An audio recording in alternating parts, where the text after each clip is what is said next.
This is the Our York Media Podcast, an audio and video production that features the good news makers of York County, Pennsylvania. I'm your host, Rebecca Hanlon.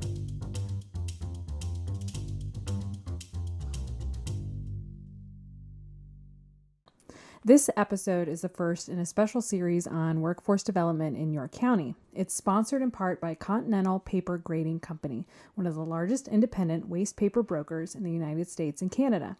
We appreciate CPG's support of this production so that we can bring to light important topics that impact our community. So today we have Kevin Schreiber and Sully Pinos of the YCEA. They're here to talk to us about Pathways to Prosperity, which is the official county initiative to look at workforce development in this area. So thanks, guys. Thanks for having us. So can you give us an overview? It's a topic that's been talked about for a little bit now, but we really want to kind of encapsulate the need for workforce development in York County. So when did the YCEA really start to notice that, okay, there's problems on the horizon that we're going to need to be addressed? It goes back several years now that the YCEA created an Office of Workforce Development. That might have probably been in 2000. Yeah, I think it was around, so call it 2008, 2009.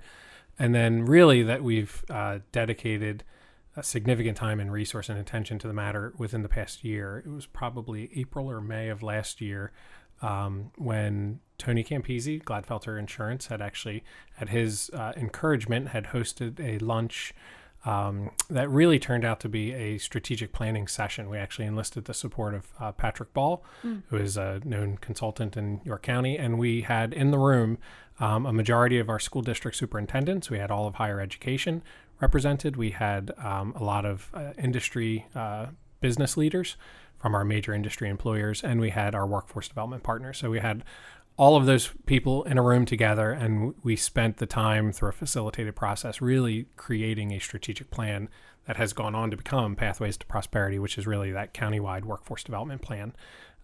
Because it is so vital of an issue, and it is on the top, it's probably the top priority of most businesses that we talk to. If not, it's certainly in the top 3 of priorities. And that became very relevant and clear to us as we were going out and meeting with companies. So we had taken those efforts in spring of last year, and really over the course of these past 12 months have been working on getting this plan, Pathways to Prosperity, up and running.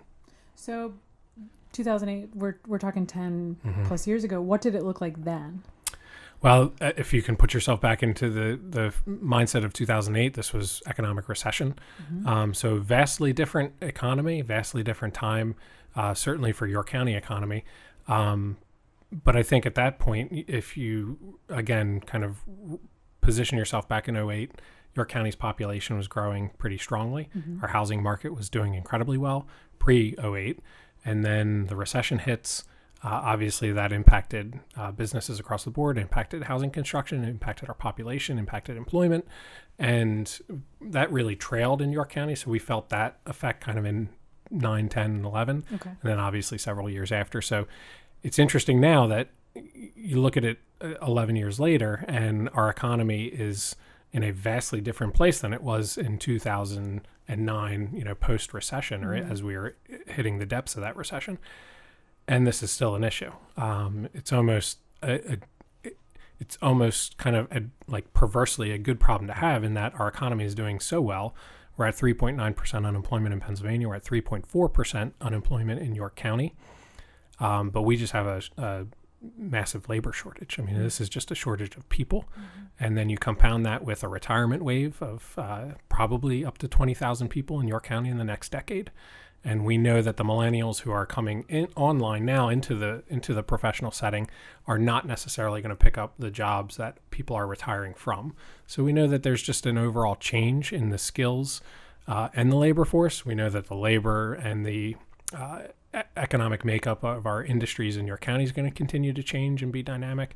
So now we're trying to capture all of these factors that impact our economic competitiveness in York County and the health of our economy, and try to align them as best as possible.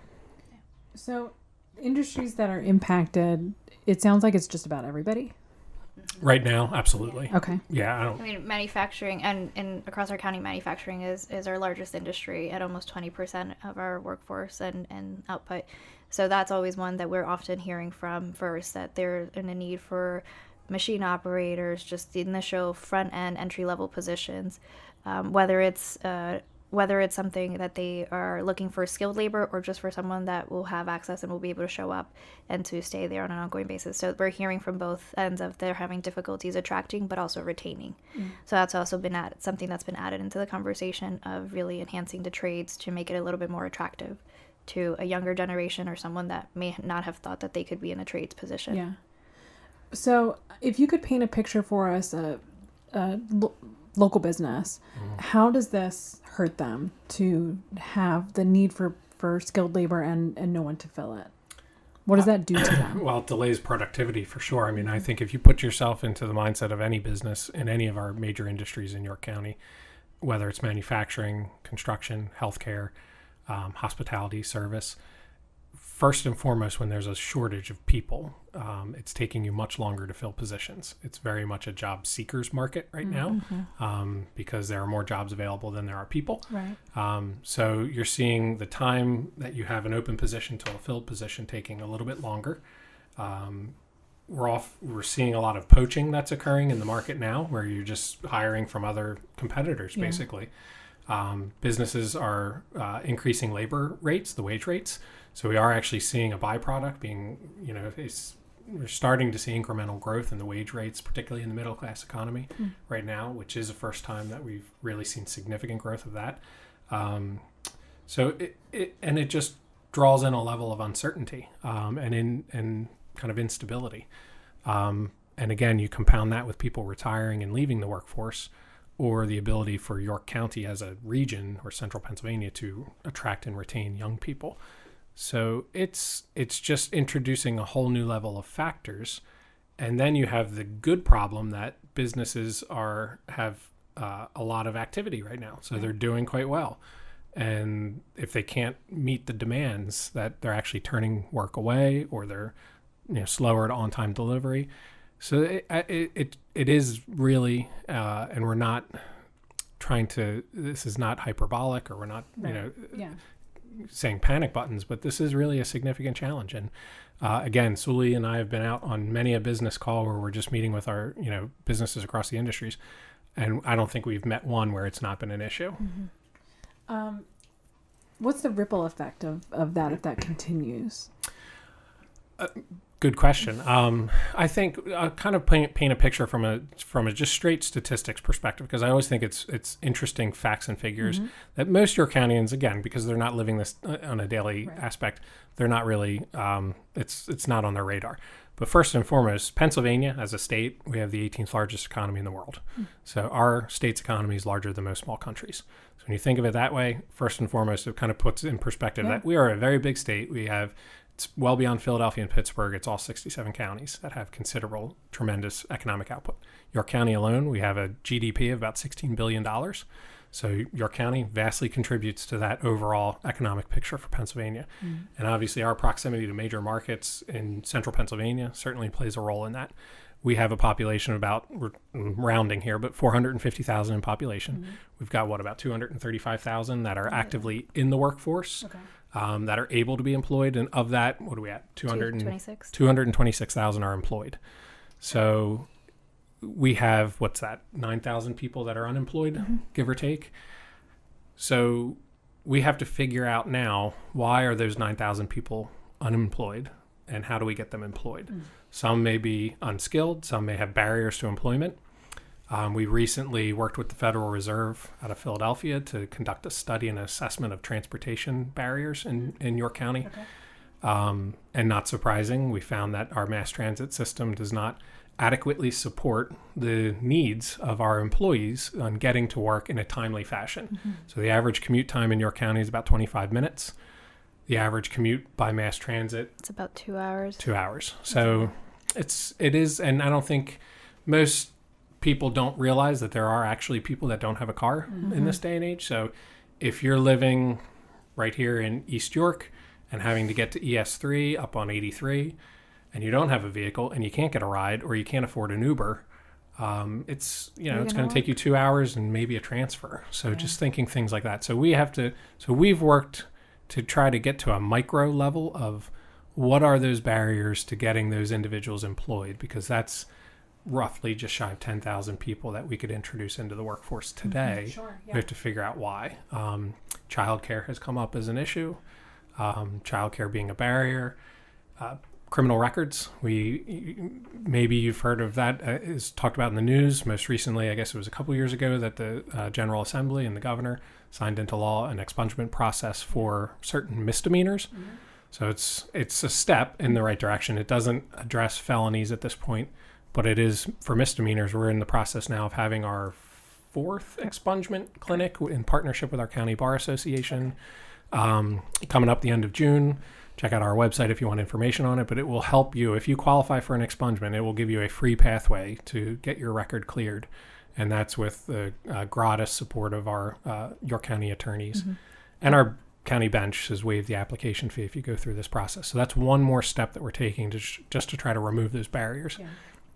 But the ripple effect, as you started the question, is this impacts our economic competitiveness as a region. And make no mistake, and Sully had mentioned, manufacturing is our number one employer right now. 18% of our workforce is in manufacturing. That's nearly twice the state national average. That's a very big deal. And the manufacturing economic ripple effect is considerable. Healthcare is quickly on its toes and is kind of gaining traction, and that will overtake manufacturing very likely in the near future as the number one employer in York County. It's already the number one industry in Pennsylvania. The number one employer in Pennsylvania is UPMC with 75,000 employees. Number one employer in central Pennsylvania and York County is WellSpan Health with 19,100. So it has a tremendous ripple effect if our businesses and our organizations and these industries can't keep pace with the work that they have to do, because they'll go elsewhere. And jobs in this day and age, we have decades of data that support this. Jobs really follow people. And if you looked at that Amazon proposal when they put it out to the world of building a second headquarters, now make no mistake, they asked about incentives and they looked at what communities were willing to put on the table for them, but they were more interested in access to 50,000 readily available trained technology sector employees. Wow. So it was more based on the workforce than it was, and the sense of community, than it was necessarily the cash involved. Are other areas, I think it has been talked about on a national level, like there are issues here, but how do we kind of compare with other places? Do you know?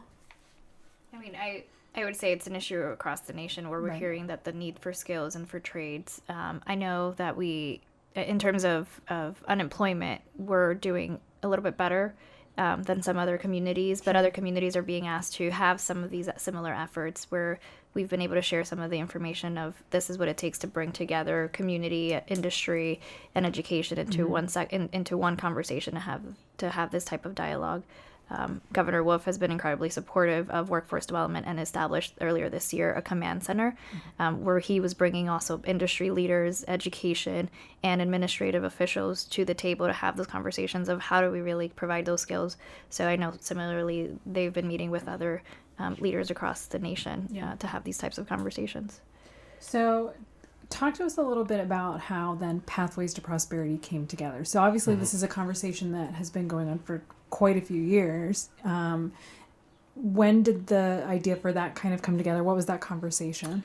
I think through our strategic planning effort back in 2017, when our organization did its own strategic plan, we focus grouped our superintendents, our school superintendents, and they said that they would love better access to the business community, specifically kind of our major industry leaders.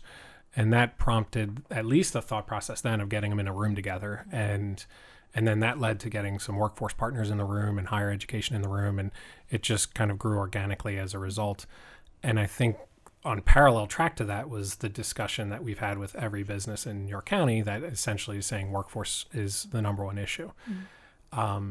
So I think it evolved organically, at least at the impetus was that we wanted to get our superintendents and our business leaders in the room together. And we knew that there's a gap between the students that are graduating and the skills needed to walk right into a job today. Yeah. We also know that the pendulum swing has occurred where it's at least safe to say that maybe not everyone needs a 4-year degree, and that really at the end of the day, the goal of Pathways to Prosperity is to develop that master Venn diagram of warm handoffs from a student, ideally at least in middle school now, but ideally sooner than that, but at least to start middle school till employment, whatever that pathway may be, whether it takes them on a 4-year degree, whether it takes them to an associate's degree, whether it takes them on to study their doctorate, or they step right into the workforce tomorrow after walking across the stage at a high school commencement.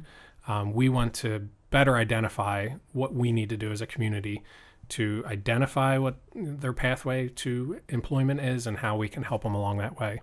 And particularly those where we know that there are likely more challenges to stable employment. And you had asked, how do we stack up against other communities? I think everyone in America is chasing this right now, and we're all reactive and trying to play catch up quickly. We tried to look at other community models to see if there are best practices out there. Admittedly, we didn't really find a whole heck of a lot. I mean, there's other communities that are probably in the same time frame that we're at right now, where we're really building a foundational level, but there was no panacea community out there that has solved workforce development. So I think we're all learning, and we're all trying to move as fast as possible. But we also know, not in just the data that I shared earlier, but we know that there are other populations, historically disenfranchised communities, our minority population, our income population, low income population, who we know have much more of a struggle. So while unemployment is at a historic all-time low for York County and Pennsylvania, we know that's not the case for some of those specific populations. So we need to do a better job also of figuring out how to better serve those populations that historically have been have not kept pace with the rest of the country economically. What does that look like so far? A whole lot of outreach.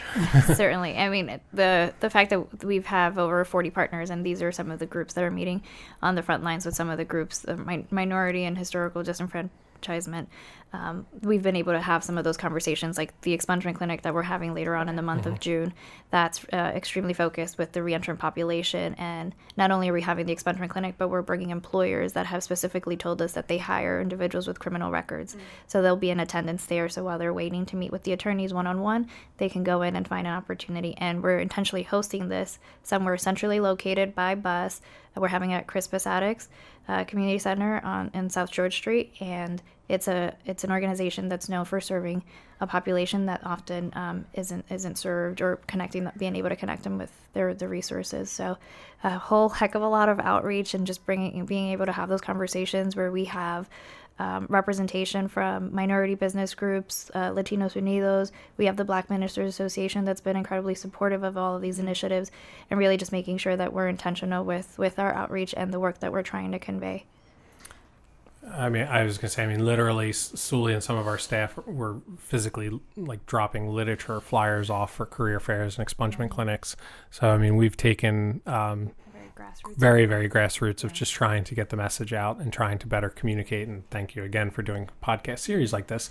Just trying to better communicate and broadcast the services that are out there and the work that we're doing, just to try to better align populations, the job seeker with the employer. Yeah. So the 40 partners that are part of the Pathways to Prosperity, what kind of role do they each play in that initiative? First and foremost, hats off to all of those organizations too, because it's a subject that's relevant to them for whatever reason, whatever their purview is. But the fact that we have, now over 40 organizations collaboratively working on this to address this issue is a significant deal.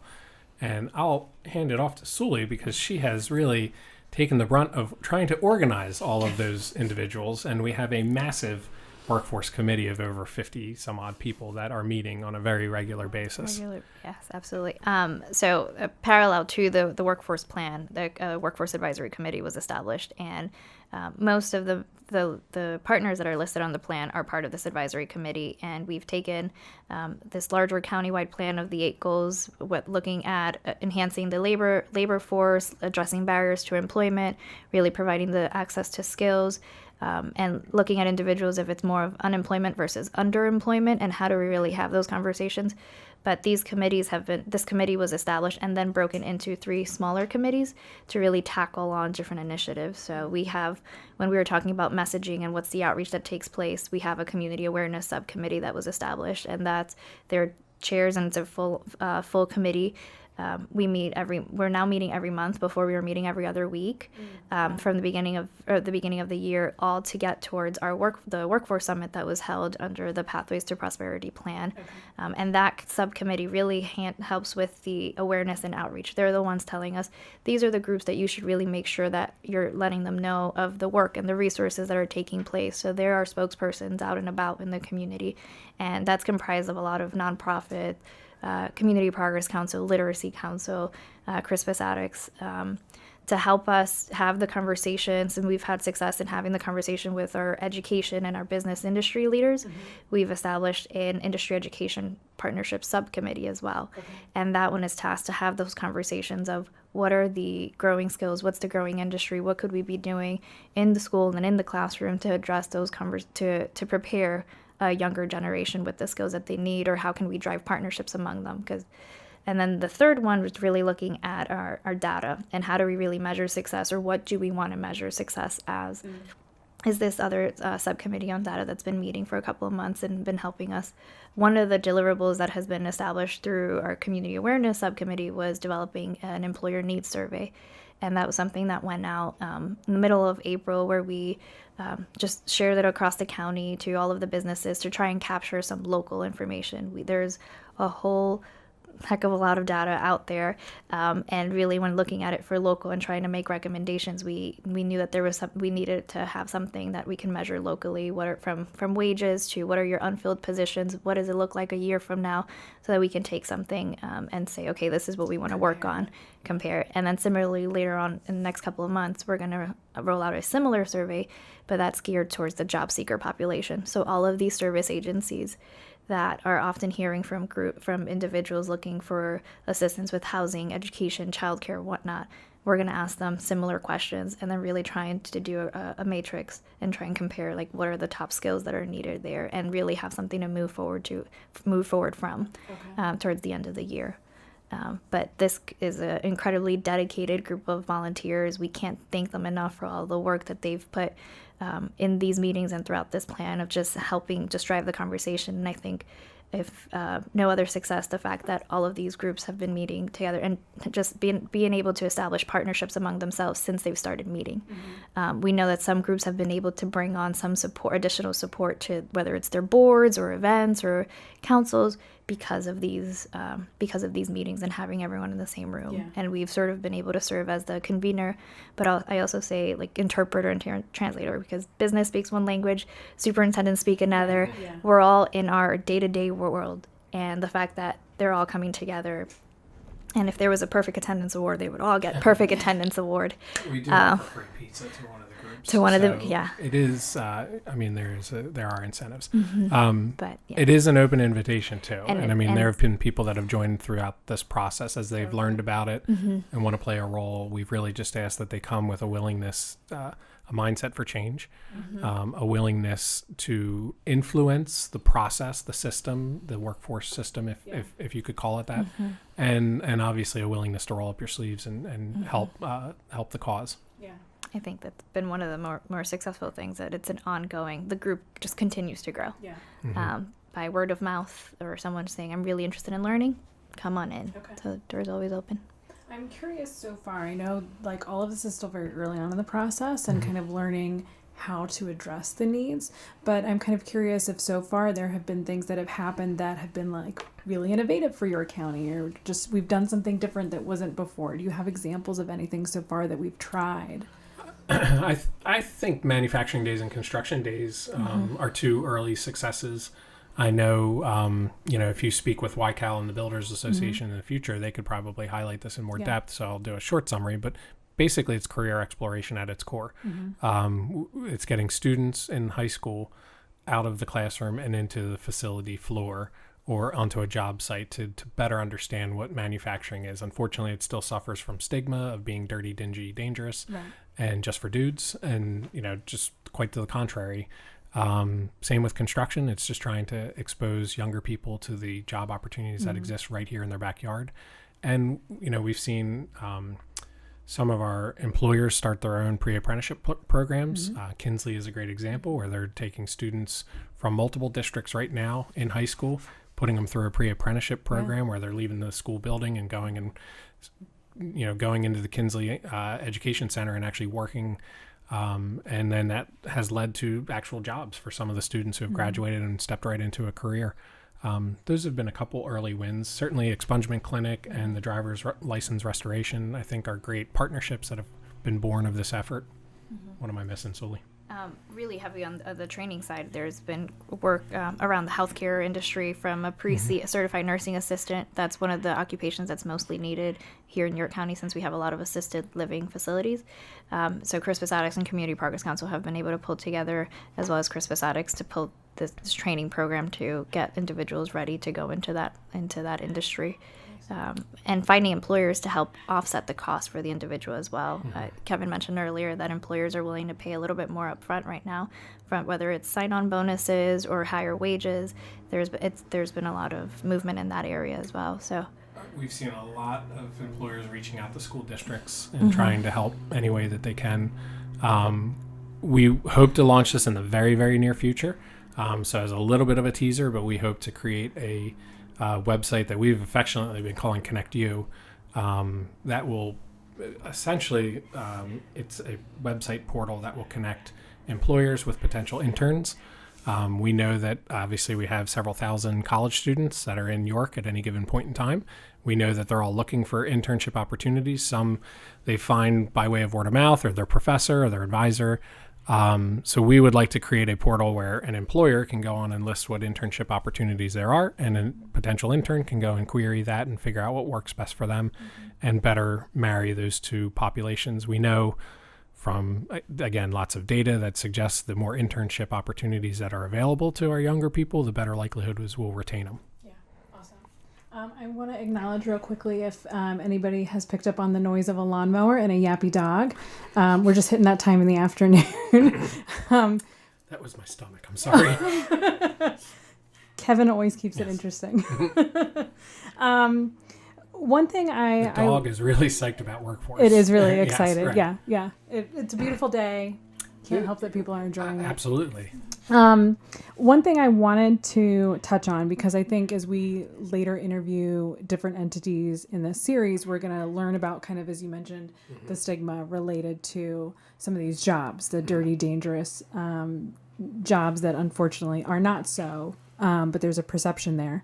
However, there's also work being done with some of the local colleges. This is not necessarily an initiative to say nobody go to college because there's skilled jobs out there. So can you talk a little bit about how those colleges, or how you already have started to kind of work with them, that this is kind of like an all hands on deck sort of thing? Yeah, and I think the colleges even acknowledge the fact that college may not be for everyone. And at the end of the day, the goal is getting people in jobs where they can be successful.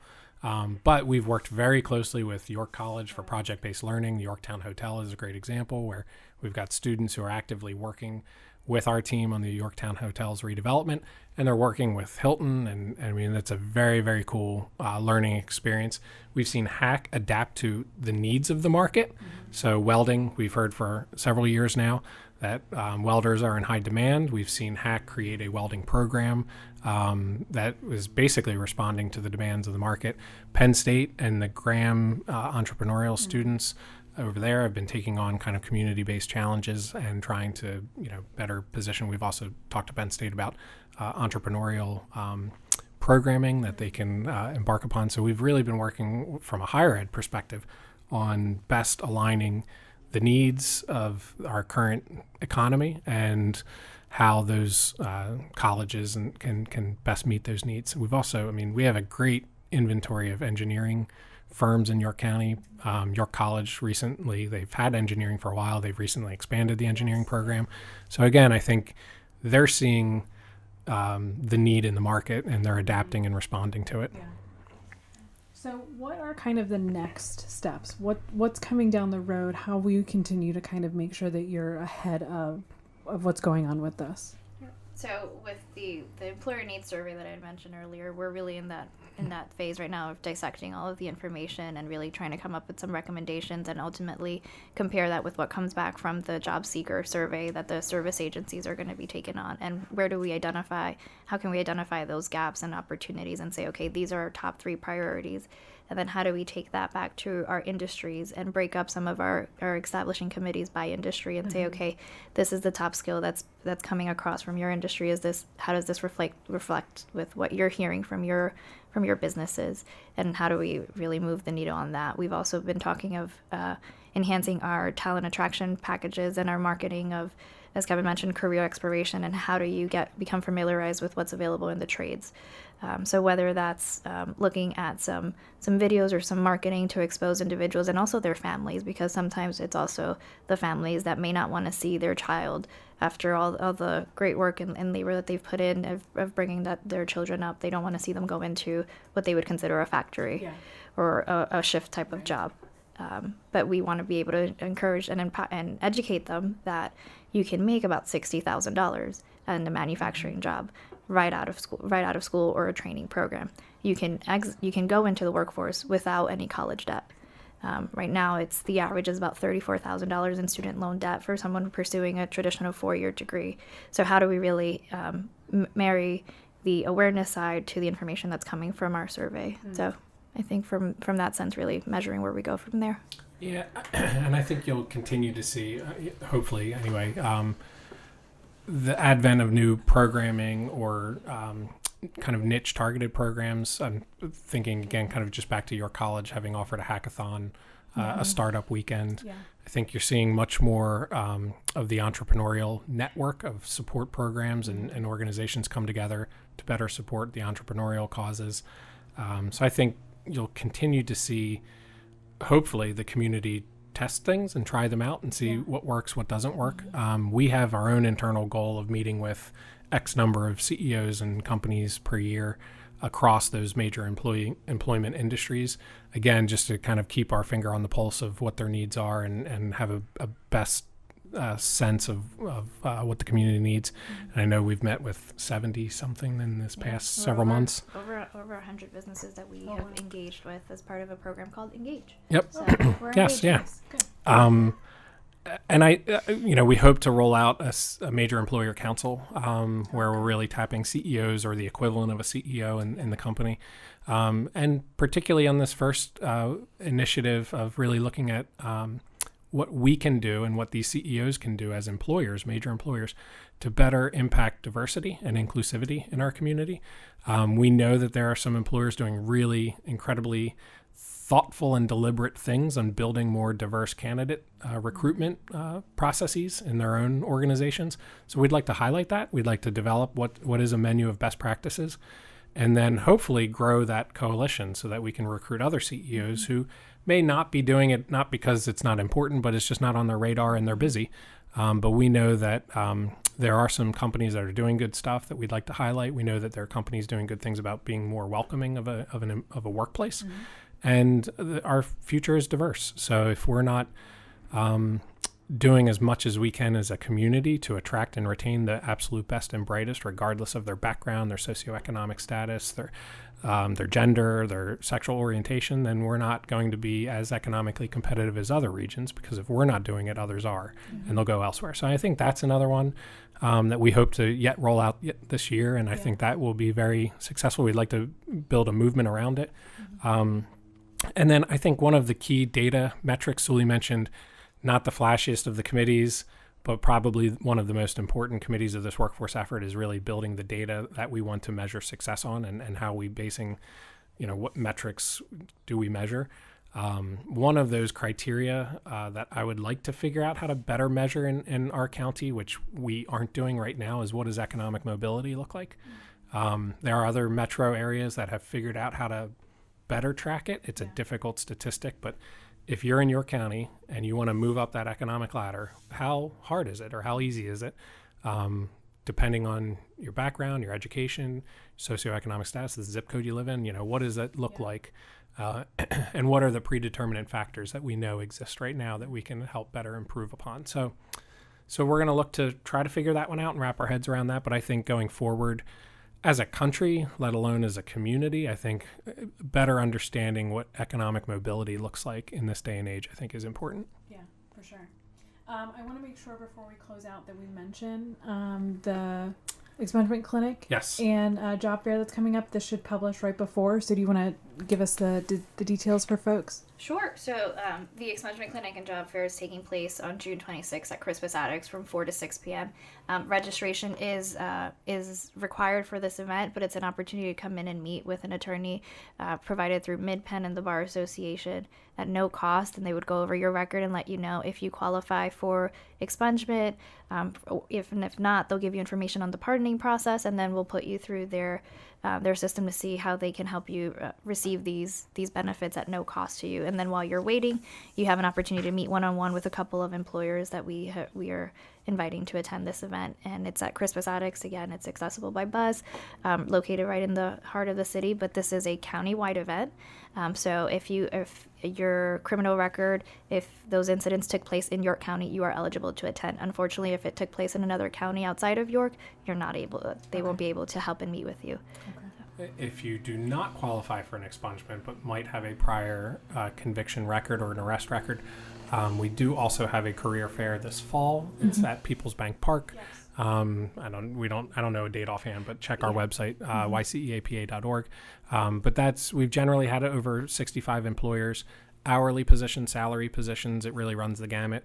But we also specifically target and ask the employers, are they willing to screen applicants who may have had a prior conviction? Okay. So if they have and they see a program, and those list of employers who will screen those applicants are readily available. So if by chance you do not qualify for the expungement but are still having issues getting stable employment, come to this career fair. Okay. Absolutely. Awesome. And it's helped us really build a list of employers that are willing to hire individuals with criminal records. We've been really active with the Reentry Coalition and serving on their workforce committee, so really being that bridge between employers and the job seeker population has been really important for us. Awesome. And the only other thing to note is bilingual services will be available if you have any language problems as well. See. Someone other than Kevin. Yes. Yeah. It's about the extent. Well, thank you guys for coming on. And thank you. Thank This you. is awesome. We really appreciate it. It's very exciting. Thank you for... We didn't get in the challenge overnight. We're not going to get out of it overnight. But thank you for helping to lend some broadcast capability to it. Yeah, our pleasure. Thank you for raising the awareness on it. At the end of the day, it's all about the awareness. Yeah, for sure.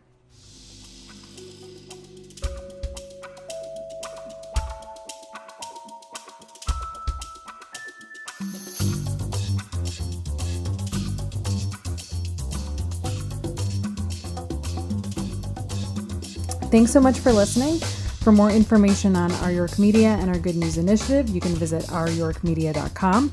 This episode was sponsored by Continental Paper Grading. We appreciate your attention and give bonus points for those who subscribe.